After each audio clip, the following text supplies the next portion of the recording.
नमस्कार। भगवान आपका सारा मनोकामना पूरा करे, आपका दिन सुखमय हो।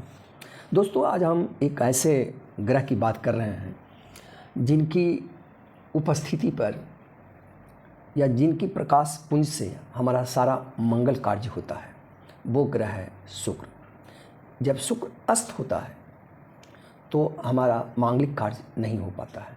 सूर्य एक ऐसे ग्रह है जो सुबह और शाम का तारा कहलाता है। वह सबसे सुबह तक दिखाई देता है और वो गोधूली बेला से ही वो हमारे आकाश पिंड में दिखाई देने लगते हैं। यह ग्रह अगर आपका निर्बल है, कमज़ोर है, एरिया इसका हाथ में कम है, तो यह आपको तेजहीन, शक्तिहीन और सौंदर्यहीन कर देता है। शुक्र अगर आपका कमज़ोर है तो आपका कोई भी प्रोग्रेस किसी भी माध्यम में या किसी भी फील्ड में आपका प्रोग्रेस नहीं होगा। आप विकास नहीं कर सकते, आप सफलता नहीं कर सकते। यानी इस युग का सबसे प्रमुख अगर कोई ग्रह है तो वह है शुक्र ग्रह। शुक्र ग्रह हमारे हाथ में कहाँ पाया जाता है इसको हम देखेंगे और हम साथ में ये देखेंगे कि शुक्र वाला व्यक्ति का चेहरा कैसा होता है। जिसके शुक्र मजबूत होते हैं या जो शुक्र प्रधान व्यक्ति होता है उनका चेहरा गोल होता है, बाल घुंघराला होगा, बाल काला होगा और विपरीत योनि के प्रति उनका आकर्षण रहेगा। उनकी व्यक्तित्व, उनकी आवाज़ बहुत मधुर होगा। कभी कभी उनकी आवाज़ तीखी भी आवाज़ होगी और वो एक नंबर के बातूनी होंगे। वह सुखमय, सौंदर्य, काम, इच्छा, सारी सुख, संगीत में उनकी रुचि रहेगी और वो सारे सुख, सांसारिक सुख को प्राप्त करने में वह सक्षम होते हैं। अगर आपका शुक्र बली है, मजबूत है, तो अगर आप अभिनय कहीं करते हैं तो वह अभिनय में बहुत उच्च कोटि आपका अभिनय हो जाएगा। अगर आप लिखते हैं तो एक अच्छे उपन्यास के रूप में आप उभरेंगे। यानी जिस भी फील्ड में आप रहेंगे वह फील्ड आपके लिए बहुत ही सुखमय हो जाएगा। लेकिन अगर यही पर्वत कमज़ोर हो गया या अस्त है या बकरी है, जिसको आप कुंडली में बकरी बोलते हैं, तो जातक को अनेक प्रकार का रोग का सामना करना पड़ता है। जैसे उनको डायबिटीज हो जाएगा, जननांग रोग हो जाएगा, चर्म रोग हो जाएगा। इस तरह की उनको परेशानियां झेलना पड़ता है। तो आइए अब हम देखते हैं कि यह हाथ में हमारा कहाँ पाया जाता है और कैसे इसको हम पहचानें कि हमारा शुक्र मजबूत है या शुक्र हमारा कमज़ोर है। ये हमारा अंगूठा है और ये हमारा तर्जनी उंगली है। ये बीच का जो स्पेस है, यहाँ से बीच से जनरली साधारणतः बीच से ही निकलता है। ये बीच से एक रेखा निकलती है जिसको हम कहते हैं जीवन रेखा। यह जीवन रेखा दो पर्वत को घेरता है और चंद्रमा और केतु पर जाकर खत्म होता है, उसके बीच में जाकर खत्म हो जाता है। यहाँ से अगर एक रेखा इस तरह ड्रॉ कर दें, ठीक है, तो ये कहलाएगा निम्न मंगल और ये कहलाएगा शुक्र पर्वत। ये एरिया जितना बड़ा होगा शुक्र उतना ही बड़ा मजबूत होगा, शुक्र उतना ही बड़ा माना जाएगा। ये एरिया ये इतना बड़ा मजबूत होगा। इतना बड़ा एरिया को हम लोग ये कहते हैं शुक्र पर्वत, क्योंकि यह हमारी हथेली का सबसे मांसल पिंड है और हमारे मस्तिष्क का बेस है। क्योंकि ये अंगूठा जो हमारे मस्तिष्क को दिखलाता है कि हमारा मस्तिष्क कितना मजबूत है, उसके बेस के नीचे यानी उसके नीचे हमारा ये शुक्र पर्वत होता है। शुक्र पर्वत जो है जनरली उत्साह, सहानुभूति, त्याग, तन्मयता, निष्ठा को गुण को प्रदर्शित करता है। शुक्र का उभार अगर किसी को ढक लेता है तो उसके गुण को वो दबा देता है और ये गुण को उभार देता है। अगर इसके शुक्र के उभार से अगर ये मंगल दब जाए, यानी आप कहें कि ये स्पष्ट रूप से उभरता हुआ दिखाई दे और ये मंगल दबा हुआ दिखाई दे, ठीक है, तो ऐसे जातक मर्यादाहीन हो जाते हैं, धोखेबाज होते हैं। किसी को अपमानित कर देना इनके लिए कोई बहुत बड़ी बात नहीं है और ये शराबी भी होते हैं।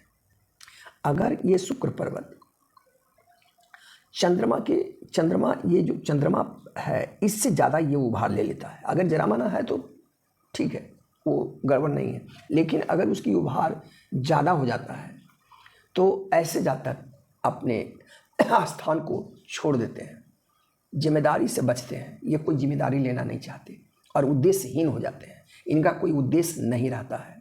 कभी कभी ऐसा भी देखा गया है कि संसारिक से ये विरक्त हो जाते हैं, समाज को हमेशा ये धोखा देते हैं।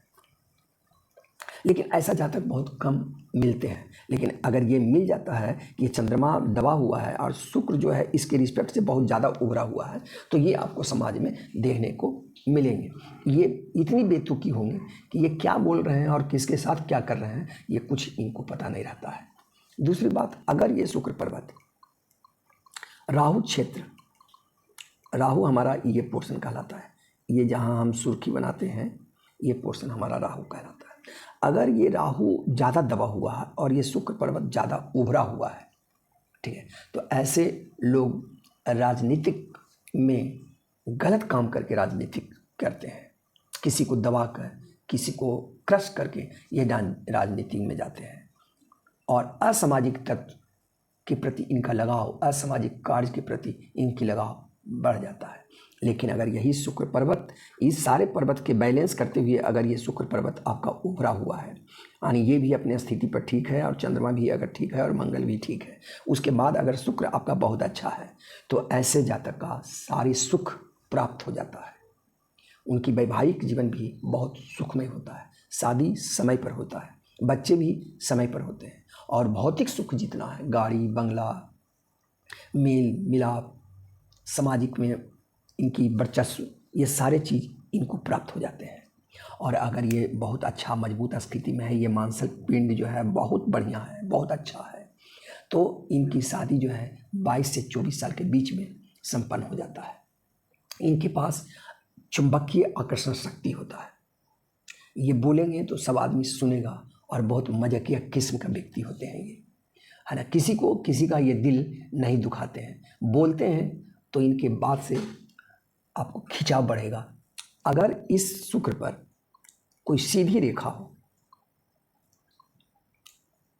अगर इस पे सीधी रेखाएं बन जाए, इस तरह का सीधा रेखा 1 2 3, तो ये सीधी रेखाएं हो तो यह जातक के भाई और बहन होने का इंडिकेट करता है, ये बतलाता है। जो लाइन जितना गाढ़ा जो होगा, डीप लाइन जो होगी, स्पष्ट जो लाइन होगा वह भाई का लाइन होगा और धीमा जो लाइन होगा वह बहन का लाइन होगा। यानी इससे ये पता लगाई जा सकती है कि ये कितने भाई और कितने बहन हैं। इनकी उम्र भी बहुत अच्छी होती है और ये शक्तिशाली होते हैं, हिष्ट पुष्ट होते हैं, आकर्षण तो इनमें रहता ही है। अगर ये रेखाएं कटी फटी हो, अस्पष्ट, इस तरह का कट रहा है, इस तरह का कट रहा है, इस तरह का कट रहा है, तो ऐसे जातक को स्वास्थ्य जो है हमेशा खराब रहता है। अगर इस पर कोई तिरछी रेखाएं हो जाए,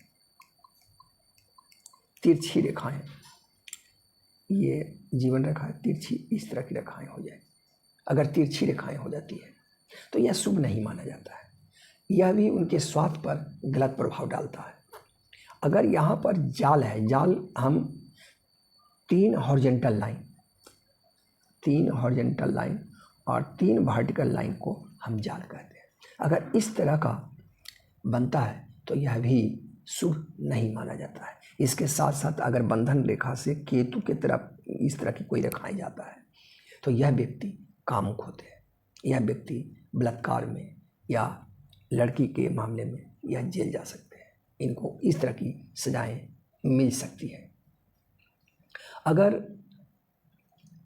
रेखा पर इस पे अगर पोर हो जाए, इस पे अगर इस तरह का दीप बन जाए, ये दीप, तो यह भी आपको काम में बाधा देगा। बाधा इस तरह का कि अगर आप कोई काम, आपका बिजनेस चल रहा है तो उसमें असफलता मिल जाएगा, वो अड़चनें आ जाएगी। अगर कहीं आप ज़मीन लिए हैं तो उसमें अड़चनें आ जाएगी, मकान आपका नहीं बन पाएगा। आप कितना पैसा कमा रहे हैं वो आपका मकान नहीं बन सकता। इसलिए हमारे जीवन में शुक्र की बहुत ही अहमियता है।